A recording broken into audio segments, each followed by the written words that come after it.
Good. Hey. All right. Nice. Well, hello everyone. I am extremely excited today to have one of my drumming heroes here to talk to. This is Mike Malyan. I'm saying that correctly yet? You are indeed, my friend. Hey, Joey. Mike How Malyan. you doing, man? Good. Thanks for being here. Super welcome, dude. You Super are welcome. in the UK. Where are you at in the UK? I am. I'm in the south of London over Okay. here, near a little town called Croydon. And that's still the place that I visited, right? A while Yeah, back. yeah. I'm in the same room. I've just Same done a room. lot in here. It looks good. Before the desk was like there, and the lighting wasn't anywhere near as good. Yeah. It looks awesome. So you Twitch stream, yes? I do. That's kind of my main thing. At the moment, I do like 2 streams a day on Friday and Saturday, and then I also do like a Sunday gaming stream as well. That's awesome. How are you liking it? The schedule of it and the whole crowd that you've got there watching it seems like a lot of fun. It's a lifesaver, man. Like without it, I don't know what I'd be doing. Because like having the routine, having the schedule, it's really good for, I guess, my mental health as much as anything. Having a thing to constantly keep doing. Also, the Twitch viewers really reward repetition and coming back at the same time. And then that's where people kind of know, hey, I can, be heard. I can see this guy, like, every time I do this, every time they want to pop on, they kind of become more regular the more you do it. So it's like, it's good for me and it's good for them. And it's just fun to have gigs. I never would have imagined I could have done like performances from this room. I sometimes do like special events. I did a Monuments first album playthrough recently and had about 200 people watching. And just the idea of like 200 people looking at this room at once just blows my mind completely. Yeah, I mean, like a room with 200 people watching a drum, that's like a drum clinic. That's like a great drum clinic. Yeah, that's awesome. So beyond the gaming and most of it is drum related. And so what do the streams look like when it's not a performance like that? Like, what are you usually doing on there? I guess it's writing at the moment. I'm doing a lot of like productivity, also session work, which is really fun. Yeah. I think I'm doing something for Dan Tompkins at the moment where I'm going to be playing through his whole record because I'm going to play for him live on his solo project. Right. And I'm sure, you can relate to this and loads of listeners can also relate that when you're working on a project, 99% of the time you put into that is dead time publicly. Like, so you're just putting in hour after hour of development. But then, the great thing about what's happening now is that I've been testing the waters with doing some of that productivity, but also being on stream, mainly just because I was running out of time to do my like other like more secretive projects, things you can't share, like Monuments writing or other things I might be doing that you can't be public with. And I'm really struggling for time to do the session stuff. So I just started trying to do it publicly and it's working really well. People are really enjoying that. So I'm actually like doing 3 of my 4 musical streams are me working on something and only one of them now is doing requests. Whereas for a while I was doing like taking requests, being like drum playthrough karaoke request player, like most of my streams. And it was cool, but people really seem to be enjoying watching the productivity aspect. And that just blows my mind that I can kind of work on these songs and I'm doing more with them because I'm sharing it more. I guess when you've got that instant gratification of people being there and witnessing it happening and kind of supporting you doing it right there and then, it's really empowering, like massively. So when you're creating in that space, did it take time to get used to the feeling of, like for me, creative time is somewhat, like for most people, it's trial and error. So does that aspect of the creative process, did you have to get used to showing that to people? Like in this moment, I made something that I said, no, this was not it. And like, are you scared of that at all or were you? And I was. I've gotten so much more comfortable on camera and on stream this last 9-10 months. Pretty much 9 months of learning how to be a streamer. I've like completely managed to get past the fear of it. In fact, if anything, I'm embracing the moment. And I've always wanted to do that anyway, because I kind of find like my musical mind ends up going so quickly that it's never possible to get everything out that happens at once. And a lot of the time, what I hear creatively, it's something that I think sounds good because I'm excited about it. So like, I kind of, if I can just get it out quickly enough and stay committed to it and be, and manage to stay on the positive end of it and not allowing myself to dive down the little rabbit holes, 99% of the time, I'm going to stick with it. And lately, everything I'm doing, it might get refined later on maybe another stream or maybe just quietly on the side, but pretty much everything is sticking. In fact, I have a whole project I've dedicated to just doing things live in the moment. It's called Lockdown Lunatics, and the idea is that I bring in a guest that we make music collaboratively on stream at the same time while both being on video. And I pipe them into my session using a feature in Cubase, which is really, really amazing. It's called VST Connect Pro, and it means you can have a remote performer in your DAW, and then you can control whether or not they have latency connected to them or you have it connected to you. Because obviously, you're always going to send it to them, is going to have some delay, and then they're going to send what they send back. But when they're the one, when you untick like the rehearsal button, when you hear their performance in time with what's happening in Cubase. Okay, Everything, is if this you were just to then Cubase? input anything. Yeah, it's built into Cubase, yeah. Oh, there are that's other things crazy that allow you to send audio streams over the internet, but Cubase has that network control. Also, the performer program, that when you connect to a performer, it's designed so that I can actually control the performer's program because it's a standalone DRM-free program. There's no license, there's no purchase. As long as you have VST Connect inside Cubase, which it does come with, but I've also paid for like the upgraded version, which has some incredible features. Like, I can capture 16 channels of WAV at once from a remote performer. I can only get a stereo feed in the moment, but when you have the Pro version, you can set record arming on tracks. And when you hit record, your performer's machine starts to record WAV files, which you can then, get this, you can then pull them with a one button click. Anything that's on that performer track will then pull into the WAV versions from their computer while you're talking, while I'm streaming. And then those regions will appear in WAV versions with all of the little slips and cuts that existed on the original versions. Oh my goodness. So I'm gonna have to look into this because like I did a writing session with Adam Rafowitz, but it was not nearly as, because he's actually in Scotland right now. That's where his fiance lives. And that would have been so nice. I'm gonna have to look into that stuff. Yeah. Well, I'm gonna put up the VODs, more VODs from it. At the moment, there are 2 from my session that I did this with Andy Sizik for Monuments. We wrote a song together. The first one is us collaborating. The second one is just me recording guitars and bass to it. Yeah. But you can just search that on YouTube, Lockdown Lunatics, episodes 1 and 2. I'm about to upload 3 and 4. Well, I've uploaded them. I'm about to release them in like, just probably in, I was going to do that now, but I'll do that in a minute or like in an hour or whatever. Some point today, because they're both collaborative sessions. And in this most recent one, I had a Discord hangout, which had Daniel and Bart from Textures in it. But one of them would connect into Cubase, the other one would monitor and chat in Discord. And then when they flipped over, they just mute up the other channels and stuff. And it was it works really well. But the whole point of it is that it's all about embracing the moment and not overthinking what you're doing. And in a 3-hour session, me and Bart had more than 2 minutes of solid fucking riffs happening. And then in another 3-hour sessions, we had amazing vocals done for all of it. And there was even a section where Daniel went off to, he needed to just work on lyrics for a bit. So we switched the connections, and then Bart came in and recorded some riffs, and then they'd switch back, and it was just like it really worked. It was less smooth.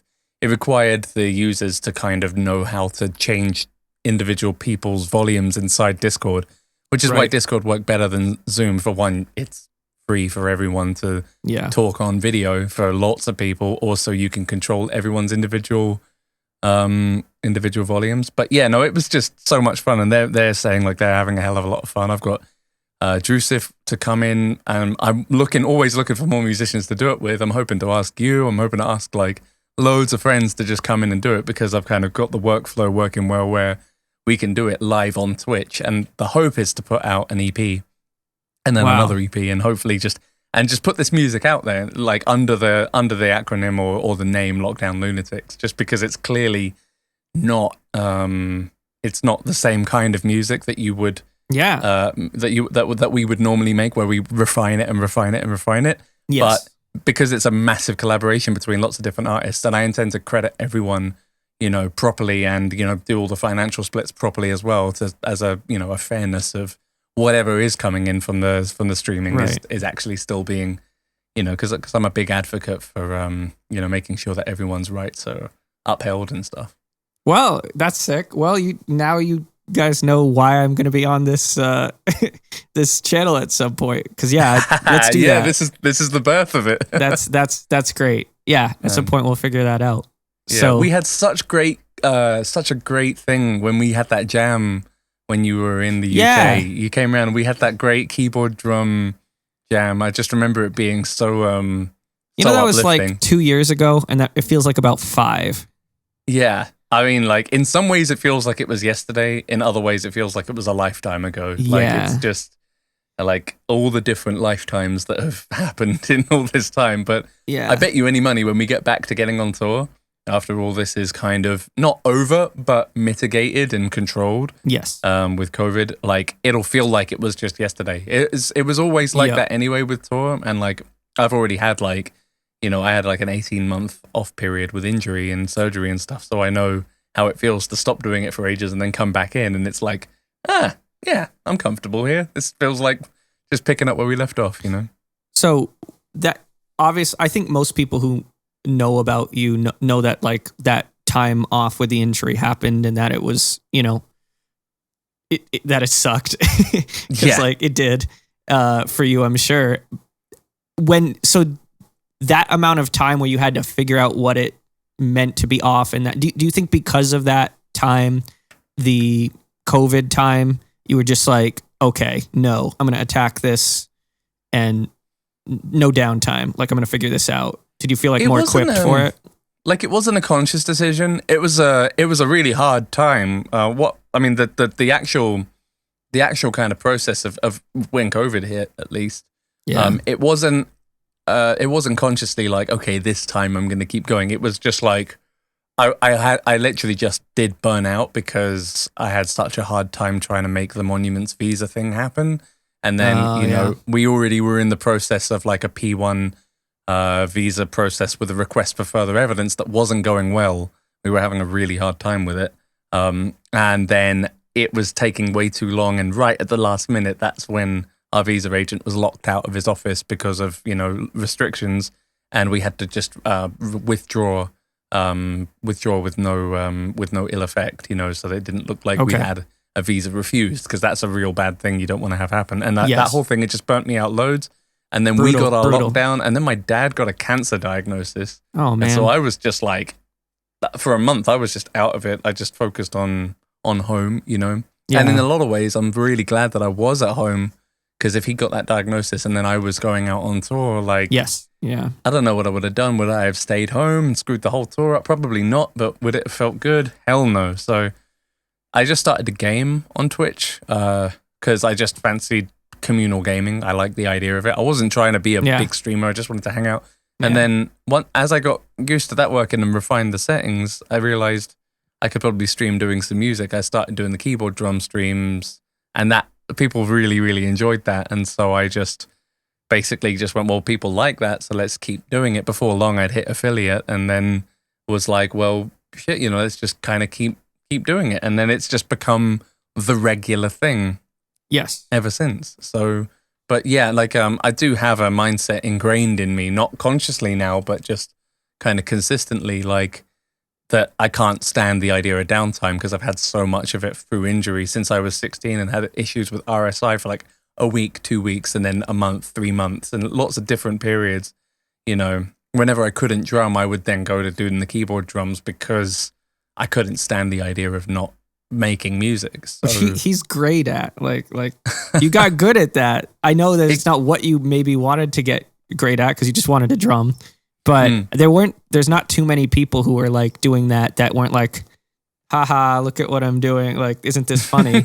Yeah, no one is absurd enough to go down that route, except for Paul Ortiz, Chimp Spanner, and the producer of Zeta, and he worked on Dan Tompkins' recent record, Ruins. Oh, nice. He is the master of keyboard drums. He's been doing it for 15 years or more. And wow. That's where I first saw it. And I was just like, this is so sick. And we'd have some songwriting sessions every now and again. And he'd just rip. And I'd just be like, what the fuck? And then he would show me his mentality, having 2 keys for a snare drum, 2 keys for a bass drum. And then I kind of expanded on that and gave my toms 2 keys each. 6 keys, 3 toms kind of fits my setup anyway. Yeah. And then from then I've just been kind of working out where's the best place to put the cymbals, how can I get 2 hands in on hi-hats and all that jazz. Now it's become fun, and it's a great silly thing to do on Twitch because no one else is doing it. And then even in the writing stream yesterday, Bart was like, let's put in this riff, and he played the riff for a bit, and I was like, cool, we need some drums. And I was like about to go program, and then I thought, no, screw that, hit the camera onto my side angle, played it out on the keyboard thing, and everyone in chat again is just like, oh shit, yeah, I forgot he can just do that. It's it's like an ace in the sleeve. Whereas now it does just feel like another string to my bow, and a really easy way of inputting MIDI data and getting a solid, cool sounding drum performance out really quickly. It always sounds like us. I always have to quantize it because it's never going to be like, it's never going to sound as clean as that. But it's great for writing, and working in MIDI is so much faster than in audio anyway, which is something I'm sure that you benefit from a lot. And unless when you write, are you working with audio a lot, or do you record MIDI performances and then tweak around as well? I'm always recording at least MIDI in the background just to have. Because it's normally sometimes like riffs will spend a few months, before it gets into a song. And so to be able to relearn it quickly, it's super helpful to just have that back there. Definitely. And then down the road when we transcribe for like a book or something, it exists. So, super useful. Yeah, I had one song on the first album book that I think both books are coming out within the next couple weeks because I'm finally done. But nice. It didn't exist for Earthshine, the first song, the first song. So I had to go in and physically replay because I'm saying that I'm releasing the MIDI with it. So I had to it was a good, ear exercise, but not one you want to do. Yeah. When you say you're releasing the MIDI, do you mean purely in transcription form or in actual performance with velocity and articulation? And so the MIDI that I'm releasing is not messed with. I have to mess with it a ton to get it into the notation program. Yeah, that's what I was wondering. Because with drum MIDI, whenever I've delivered anything for a tab book, like I did with Richie for your yes, you did for the story EP. The story, it was the MIDI is in there because I exported it out of Guitar Pro, but it never plays right because it's Correct. It's not the same kind of MIDI. You can't really take drum MIDI even if you play it in the moment, and it will never work for transcription for the main reason that we read in note length to space out our subdivisions, but we don't have nothing ever gets played in note length. It's all pep and done because they're drums. They don't need to have that kind of information. Even if a drum has a lot of sustain to it, its activation is like a blip basically. And so the two worlds don't ever really add up. But it's a shame because you have the capability to capture your performance right there and then it can stem from that point into all ways. It's just we don't have the luxury of that in the drum world. I know. It must be I think it's everyone has their time consuming aspects of it. Like for guitar, there is no MIDI equivalent when you capture. So and you got a lot of bend information and all this extra information to put in. For me, the big thing is that there's 2 hands. And if there are 2 hands, you have to figure out which hand played what. First of all, separate them, get the note lengths exact. And then also like the concept of invisible bar line type stuff where it's everything, I try to house everything within a quarter note, so if it's going, if there's subdivisions within that quarter note, I don't mind doing a dotted eighth or something, but I'm not going to do an eighth note with 3 dots on it, Yeah, because then you just can't tell where it is in the bar. It's not readable. Yeah. So Yeah, so the to, invisible grid is a real thing. Like, it really helps to have like the grid yes. line is kind of suggested towards. Yeah. And then you have to, if it's a long note that's held, you basically have to cut it at every point that you would then in the program use ties to tie it. Yes. Whereas with drums, even if you're thinking about it in ties mentality, you'll never actually tie. You just, but keeping beaming working well, to respect the quarter note is law that so many tabs out there just don't hold on to. So it's like, yeah, well, you can't like charge. I feel like you just can't charge for it if you're gonna sell it. Yeah, if it's unreadable, then it's unreadable. Yeah, that's so cool. So you did that for Richie for Story One? Do you do that for a lot of artists out there? I have done. I do it for myself a lot. I do it for pretty much everything. I did it for all of Portals, the whole thing. I tabbed in order to have my own tab that I could record to initially, mainly because I needed backup recordings for the entire thing in case the on-site recording on the filming day went wrong. Even if they didn't quite add up, at least I'd done it, and I wasn't having to then do it afterwards when they need it quickly. They needed to have all those. So that's what made that session harder. But actually recording the tracks to learn them is a really good way of doing it, because by doing it while reading the tabs, it really helps. The only thing that I found difficult was changing pages as I played. And I discovered a new workflow for that, which was to just film Guitar Pro. As long as I've inputted all the tempo data correctly from the DAW. A little bit of a problem in Guitar Pro in that it can't do decimal point BPMs. So you then have to do the math and then input it as a dotted quarter note equals that, instead of a quarter note equals the DAW thing that you have to do. So it became a bit mathematical. But basically, even if I couldn't get it right, I'd still screen grab in OBS the whole tab playing through. Just with the metronome audio, I'd mute everything else. So then I got like a grid sync that I could do. And then I'd pull that into Cubase, and then I'd just cut and slip it to, whenever it slipped off a little bit. And then the video player would just be up while I'm tracking. And that was perfect. Like, that was absolutely perfect. But yes, I have done it. I did it for Stray for the Path, and I did it for you guys. And I don't think I've done it for anyone else. I did like one other transcription job for a drum thing from a friend of mine for an old prog outfit once. Yeah. But it's not something that it's like a lot of these kind of they just happen. Yeah, like you don't ever say like, because if I were to go like, I'm just going to be a drum transcriber, I probably wouldn't be happy doing that. But I have that skill, and if a friend is like, can you do this for me? I can be like, well, right now, either yes or no, what else is going on? It's good to be adaptable in that sense. But for Arch Echo, I'll always do my best to be available, because the music's it's so hard, but it's so fun to transcribe. Like, because it's just, I learn something while I'm doing it. Like Richie's mentality. I mean, he's #humble. He doesn't get how mental what he's doing is, like, at all. Like, it's true. On this one, I was lucky enough to. It was the studio where we could sort of, the live room and the control room were the same thing. It's just this big barn type spot. And so I would consider myself, I guess, sort of like the producer for Arch Echo. I do that a lot, especially in like those sessions. And so I'm there with headphones just standing next to him. And it's what it sounds like. Like, our drum editing, if at all, is just choosing takes. It's crazy. Yeah, we're super it's all lucky in the comp, isn't it? Yeah. To have him, yeah.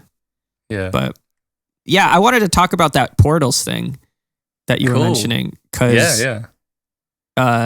you must have just grabbed that by the throat when you were asked, like, would you like to play a show? Because like, there's not too many of those going around. What was that like? Stressful. Really? I'm not gonna lie, but bucket list. Absolutely chomping at the bit to play for that band in secret. And that was and it felt like a bit of a shameful feeling, because what that means is, sometimes if you want to get the opportunity to play for that band, you have to you're by in having that thought, you're basically saying, I hope that their drummer can't do it for another reason. And that I don't like that. I'm never vibe with that. Every time I've ever filled in for any band, you know, where the drummer can't make it, it sucks. But Yeah. I had wanted an opportunity to play like some Tesseract with the guys because it just, I love the music so much. Especially what they've been doing lately. You know, their newer stuff.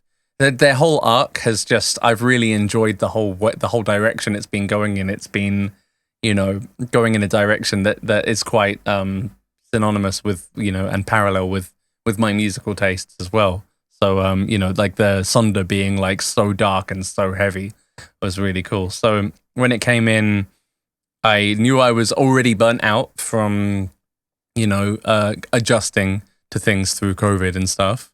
But when I then realized that I was, well, basically, I just knew I couldn't turn it down because I'd never lived with myself for it. Yeah, but you I was so tired and so burnt out that I considered it. And I can't believe I considered not doing it. But I was just really like, my mental health was really in the toilet. Thankfully, I got some therapy soon into it, and that I still have that now, and that's really helped because it just like I just couldn't see the wood for the trees. I was too burnt out. The reskilling had pushed me to the edge, you know, because you just do stream after stream, week after week. That mic's not working. That camera's not working right. That stream setting's not good. My internet's crapping. You know, all of these things you have to learn to basically run a TV production studio with 20 channels of audio bouncing around the place. Just nightmare fuel, absolute nightmare fuel. And it now feels more comfortable, but you have to go through it. And you know, with all new things, there's a huge initial difficulty curve. But I had a hell of a time doing it. And by the time it got to the end of it, there's only one song that I like shit the bed on completely repeatedly, and that was Eden. I think there was this one section in the it has this really weird thing that happens before the final, like there's a break, but it has this dent dent dent dent dent dent dent dent dent dent, and it gets into this, and then vocals come in over the top, and there's just too many wild cards happening over the top for me to keep in time with. That needed way more practice than I'd ever done. But the flip side was the band played songs that they'd never played live before, like Beneath My Skin. So they had songs that they were like, you know, I had more practice than them because I'd been doing all the practice for, you know, I'd only had about six weeks to work on this. Yeah, that's 7, but I think I had a like a week's vacation booked, which was I wasn't giving up on because I knew I was already so far burnt out, and it was like for Carolina, my wife's birthday. It was also kind of like our late anniversary kind of present to each other to go do something, and it was that was necessary. And I could have taken that extra week to work with it, but I would have gotten less done in 7 weeks without the break than 6 weeks with the break. It really ended up working out. It was tight, but you know, it worked. And then I walked into rehearsals pretty much nailing it from the get-go without having to look at tabs, which was that's great. It was a good big feeling. task. Yeah, so good once it was done. I kind of had faith in myself the whole time. I was like, I know I can do this. The problem is, how will I feel when I get to the end and I've done it? You know what I mean? That's what I was worried about. Some prog bands they have parts that sound really crazy or hard, but then when you get into learning it, it's like not too much. I feel like Tesseract's probably the opposite. Like, it's very smooth. It's the slickest songwriting ever, to the point where it makes it sound super doable, but it must just be so much harder under the hood. Yeah, once you start picking it apart, it's like it's just insane. Like you get into it, and it's over-engineered, but it's over-engineered in an amazing way that makes it sound so smooth. But the biggest difficulty is in the hypnotic repetitions, in that they like Ackle's songwriting. It leads to huge, long, sporadic things with very little changes happen at very random moments to switch it up every now and again. But it's a long form songwriting and a very proggy, you know, multiple act mentality. And he's found a magical way to keep it relatively repetitive, but the quality of what he's repeating, the ostinatos that he's working with they play over the bar line in a way that make you so, so at home in listening to it. Even musicians who are used to needing lots of new information to stay interested, because a lot of the time, like musicians who, listen to this kind of stuff, they need that input, otherwise they want to switch off. Yes. But Tesseract can repeat a thing that sounds simple, but because he uses things like metric modulation to, go over the, turn it into 12/8 after it was 4/4 without changing the tempo, that makes it sound like it's like a cheap trick, that it's an easy thing to pick up on. But no, there's so much other little things happening under the hood. Yeah, it gets changed. Yeah, it's so much overthought into it, but it's so well hidden in plain sight that the big thing is I just lost my place a lot of the time. So I had to go back to algorithm click track mentality, like from what I used in the algorithm, and put tambourines in to tell me that a section was changing, because otherwise, at least that way I could get lost in it. I even in one track I did it, I gave myself tambourines to let me know where the middle was, because it was like a 9 or 13 bar repeat. Yeah. I think it was in singularity actually. And there's the vocals are doing like da da da da da da and da da da da da, and it just keeps going around. But then there's this really cool drum thing that happens in the middle, and also an obvious need to stop the riff at the end. So I'd have like tambourines telling me, I'm in the middle, do the cool thing. I'm at the end, do the ending. That's working smart. Like. Yeah, work smarter, not harder. Then you can have fun. You can get lost in it, and then if the player's lost, then you're damn right that the audience is also going to get lost in it in a good way. Because when the moment matters to hit it back in, I'm there because I got cued. So it's playing with all of our perceptions on time at the same time. I just have to ask a question about your drumming that I've wanted to know for a while. Sure. Because for me, because I was a fan of you prior to ever like having met you, because we met at Tech Fest like a couple years ago now, and that was great. But before that, I don't know if you know about there's drummers out there who play stuff that physically a lot of other drummers can play, like Mike Portnoy, for instance. But there is a swagger to how it's played every time that you can only tell that like one time I saw a show that Mike Portnoy was at, and he stepped off of the stage, and someone stepped onto the drum set for some reason for a guest spot, and immediately the toms sounded like terrible. Yeah, like and then unactivated. He gets back on, and then the toms sounded like Mike Portnoy again. So that's, to me, is why I'll click on a video of you anytime, is because not only are you playing incredible stuff, but like obviously there's lots of drummers out there who can play incredible stuff these days. But there's I think the word is pocket. But what to you is the X factor when you like the dispersed material? It's so well written. Like I think you care about the song just as much as the drum part. More so. The drums are only accentuating everything else that goes on. Yes, there's the backbeat and the primary material, but everything has to fit in well. I think the X factor is in arrangement and in self-mixing as much as it is in things like consistency and playing like you mean it or like knowing how to hit it in the way that you want it to sound. Yeah. Do you think self-mixing gets abandoned by a lot of drummers? I just don't think a lot of drummers are playing in like. I think that the key is in being twice as good as you need to be. A lot of players I've heard talk about this in a lot of other podcasts as well, and I can really resonate with it. I think I heard Jason Richardson talking about it in a Riff Hard podcast, and it was like you do all the shredding and the hard work to get better than you need to be. That way, when you're doing the thing that you're trying to do, you are comfortable enough to think about the consistency, be able to catch a mic as it's falling and kind of twist it back into place real quick, like tighten up a cymbal as it's going, because these things happen. It's a mess, the whole kit normally. Even when it's dialed in, even if you've got a tech, a lot of the time you don't. If you see something going, and having that extra mindset, that extra brain power to jump into, whatever else it is that needs to be done, or just to think about the actual performance, let alone actually have some fun.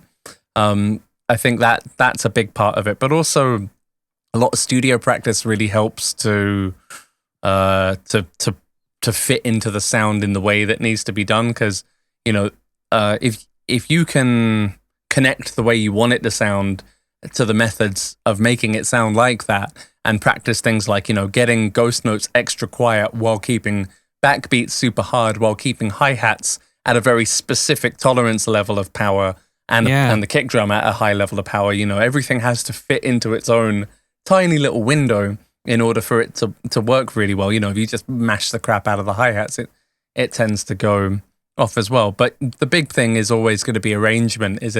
I always know when it's the first time I've played it and then the 10th time I've played it, because I can hear that I could play off the accents of everything else and be more of the ornamentation that fits the keyboard part, the guitar part, whatever it is. Or elevates it. Yeah, elevates it rather than overplays onto it. Even I think I'm overplaying 99% of the time, but people let me get away with it, I guess, because they like the way that it ornaments it. Because if I was just going like, if there was this tiny little like melodic pattern that would happen, and I were to go like, then it would just be like, nah. But if it would be like tiny little cymbal pricks, or just even picking the ones. Don't do all of them. Maybe pause for a second. A big thing also is, I guess, in ego, I mean, like wanting someone else to take the front of the stage, giving them room for it, actually backing off, simplifying the part for X amount of time. But that is a big mindset I kind of lifted from Victor Wooten's The Music Lesson, which is an absolutely astonishing book. And but I haven't read it. I listened to the audiobook, and it's narrated by him, and he's written little musical passages within it, and it's beautiful. But at the time that I don't know if it is still the case, but at the time we started Berkeley, that was the book that they assigned everyone. Amazing, because he worked with Berkeley. Yeah. And I always thought like this should be your grade 1 theory book. This should you should replace everything that everyone gets started with that, and then go from there. Because like that mindset of the baby wakes up when the TV's turned off, that is golden knowledge right there, because it makes so much sense. So many people, you're vying for attention, you play harder, more, but it's actually that moment that you pull back and then you manage the attention, and everyone goes, ooh, what? It's like there was that part where the bass player just in order to give the sax player, they could play whatever rhythm they wanted, but they couldn't play more than one note. They had to just hold that one note, and then they just watched the magic that kind of happened. And it's that communication between musician and listener, of everyone feeling elevated, that I'm always searching for first and foremost. And I guess that's the because the X factor is never one thing, but all of these factors make into the X that like some people just look for the quick answer for. But ultimately, that's something that happened in Disperse, I think, more than any other band that I've played in. But I had lots of similar moments in Monuments, but more similar moments with playing with David Maximicic. Yep. And you guys have it all the time on stage. You're all smiling at each other, and Richie's going like, wow, what the fuck was that? And then the crowd's like, oh my God, what the hell was that? But you've got it on multiplication factor 10, like even more than what we had in Disperse, in terms of not necessarily just in musicality, but in camaraderie, friendship, and exciting each other, because you can tell that you're all throwing each other tiny little curveballs in ways that each other is then playing off of, and then like improvising in the moment, and you're all just sort of just literally redefining the word playing. You're having fun. You're really playing that stuff. You're not just reciting it. You're not just going through it serious faced. Obviously, gigs can be very stressful, but I've had a lot of respect when I watched you guys doing when Shireman, my friend, was doing that tour with you guys. And I saw your rig and how you ran it and all the tech stuff that you guys were having to do on stage. Yeah. And then you'd manage all of that and then get on stage with such grace that it would all disappear behind you, I was really like, damn, man, these guys are good. Yeah, I mean, you've done a lot of tours, I'm sure, where you wear more hats than drummer. So like, you have to make the conscious decision to just seize that 45 minutes or 20 minutes. It's like, I'm not giving this up. Like, I'm not going to let, no matter what happens. And I guess you learn the lesson after a few times failing with that lesson of like letting the stresses of the day get to you, and then thinking about it during the set. And then you realize after, like, wow, I just wasted one of the limited times I will have playing prog music in front of people in my life, which is like probably for a lot of us, like the biggest aspiration is like, make this kind of music and play it in front of people. Like that's the dream. I mean, we will all have, those rough shows every now and again, but the big thing I really respected with you guys is how much you shared all the hats, how much you all were going above and beyond in a way that I think a lot of bands, they'll let one person or two people do the heavy lifting because they'll think, well, I'm not very good at that, so I won't really bother. But you've all got such strength and such aspiration on that. You're kind of like, it's like having a band of all the strong members in terms of being able to do all the heavy lifting outside, all the extra work at home, and the ambition and the desire to do more, to make it better. Really is inspiring, to be honest. It's really, really, really, really cool. And it's very rare. Very few bands have that many people running that many extra tasks, and that's a big X factor that you really have as well. Not only the amazing musicianship and all the connection as well, but the behind the scenes ethos and keeping each other, supported in how you do it. Thank you. That's kind. I mean, yeah, you get how well, just being friends is not going to make the band, but it's definitely gonna break the band if you don't figure that out at some point. Like, I'd say it makes it. I'd say it's the 99% that. Yeah. Like, only if that is all good, then and only then can your 1% of showtime or on video time actually hit the level that you're trying to get it to. Otherwise, it's I guess like time. What I meant is like, it's not going to make you well known, but if you want the band to work, it's certainly has to be there. Like, it's big, and that's very kind of you to say. But we're getting to the point where I think we're very, very happy to give someone a job. We went on the road and we finally had like a mix engineer, and we were like, this is thank God for great. that. Yeah. I remember talking to the house engineers about about everything that was going on with all the sound engineers, your house engineers, and they were like, you'd hand them the iPad to your rig and they'd be like, oh crap, I can't do things my way, because if I do it my way, it will screw their thing up. Yeah, they weren't a fan of the iPad, and that's understandable. That was probably a green move on our part to even have tours with that.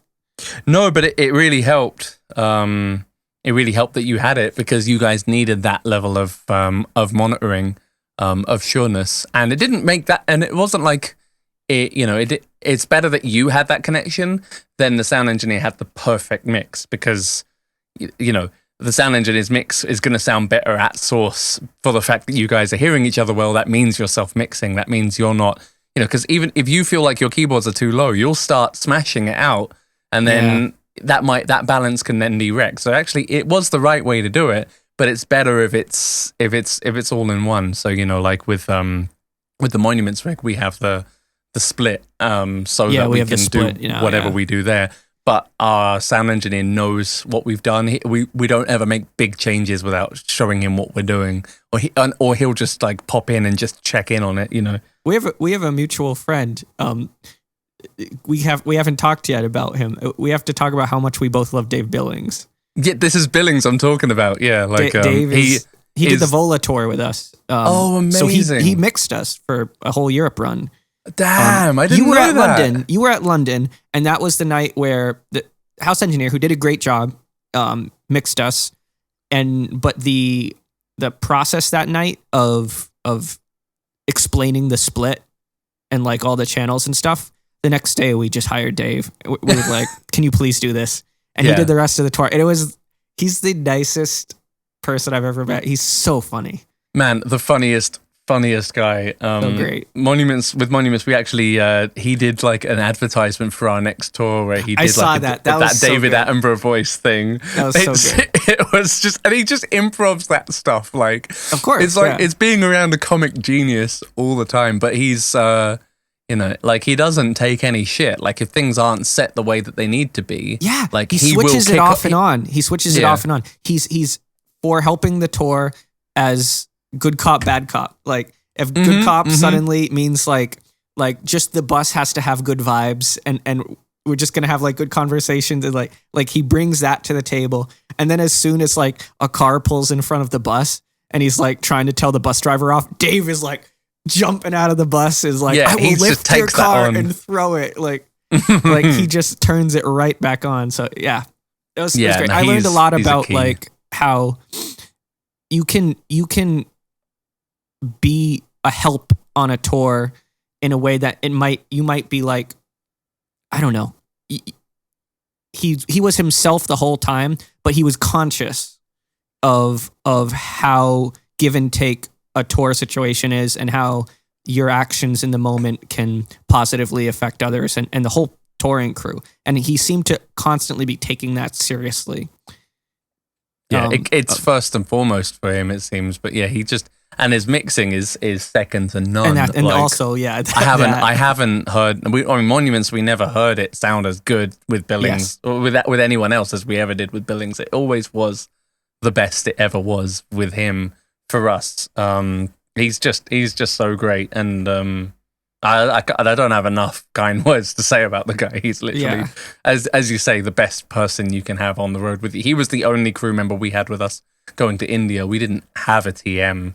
And even when he's having a hard one, like I remember he was, I think, even when he's having a hard time, I think he hit his head on a bunk a bunch of times in the Monuments bars and stuff, and he'd been feeling ill or whatever. It's such a selfless guy. He'd always put like the needs of he'd always do his best to put the needs of the band first, even though I'd be trying to make sure that he's set and he's doing good as well, because we never want a guy to be feeling, to be left behind. Especially he puts us first all the time. Like we've got to look out for him as much as anyone else. The driver, the TM, everyone. We're all looking out for because if we're all peak performance, then everything is better. We're all having more fun and we're having better shows. Yeah. No, he's sick. But yeah, man. We're just about out of time here for you, so you have stuff to get to. So yeah, I got more streams that are coming up, and it's always hard to find, those little windows. But like, so I really love to have these chats, and I just really appreciate you sitting down. Like, it's such a pleasure, taking man, the time. Honestly, I wish the best for you in the stream stuff. I hope you're back on the road soon. As to you, dude. All the same for you as well. And I really hope to have you on the channel soon in any which way, whether it's a me and you game at the same time, or much better would be us then, like, to make some music together. But do hit me up if you want a little bit of a run through as to how to make that collaborative thing work. If you want to use that for Archeco, just bear in mind that you'll need to have a copy of the pro version of Cubase in order to run the base level of it. And then there's a small upgrade fee for the pro version of VST Connect. But when you've got that, you've got collaboration at the best level I've ever seen. You can literally, as a remote performer, you can load a VST instrument in on your end, and I can record the audio and the MIDI of it on my end. Like it's insane. And then you can send me the patches if I have that instrument. But why would I need it? I've got your performance through it. It's perfect. So sick. I'm gonna be looking into it. Cool. But yeah, thank you, Mike, for being on here. Give your best to everyone, parents, Carolina, and I will, man. Thank you again so much for having me on, and all the best with your massive move for, I saw that you were, putting out, was it a video every day that you're doing at the moment? Yeah. It's a big move, man. I think this is number really 23. Wish you the best. Yeah, so. I wish you the best with that as the months go through, and if you ever want, I'll be happy to have another chat along the line down the way as well. If you want, I'd be happy to do a part 2 on it, and kind of go from there with whichever way that can go. Awesome, man. Thank you so much. You're very welcome, Yeah. dude. All the best All to right. you and yours, and best of luck with all your collaborations and everything you do, man. Take care of yourself as well. You too. Talk soon, man. Nice one. Ciao.